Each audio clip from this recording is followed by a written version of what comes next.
Do you know the story of the sacrifice of Isaac? No? Let me tell you. Abraham was a righteous man, faithful to God. In his old age, after years of waiting, God granted him a son with his wife Sarah. Isaac, the promise of his offspring. The boy grew, bringing joy to Abraham's life.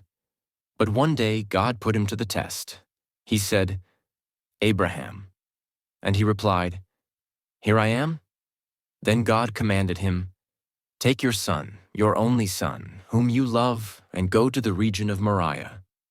Offer him there as a burnt offering on one of the mountains I will show you." Abraham, with a heavy heart, did not question God. He rose early, saddled his donkey, and took with him 2 servants and his son Isaac. He also cut wood for the sacrifice. The journey lasted 3 days. Upon arrival, Abraham saw the mountain from afar and said to his servants, "Stay here with the donkey. The boy and I will go to worship, and then we will return." Abraham took the wood and placed it on Isaac's shoulders. He himself carried the fire and the knife.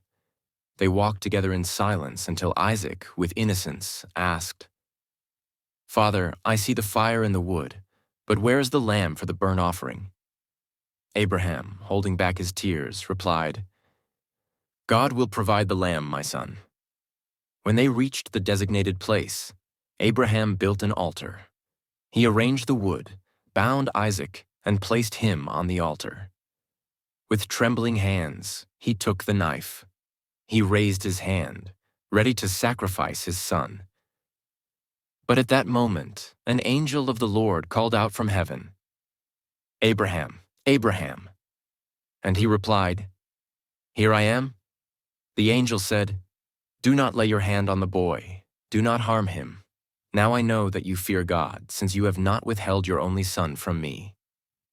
Abraham, with a racing heart, lifted his eyes and saw a ram caught by its horns in a thicket.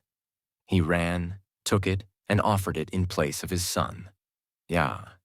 He called that place Jehovah-Jireh, which means, "The Lord will provide." Then the angel of the Lord spoke again, "Because you have done this and have not withheld your son, I will bless you.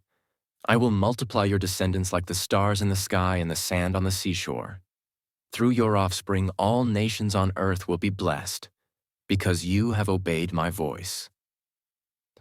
Thus Abraham returned with Isaac, his faith tested and his heart grateful, and Mount Moriah remained as a witness of the sacrifice that was not, and of the faith that changed everything.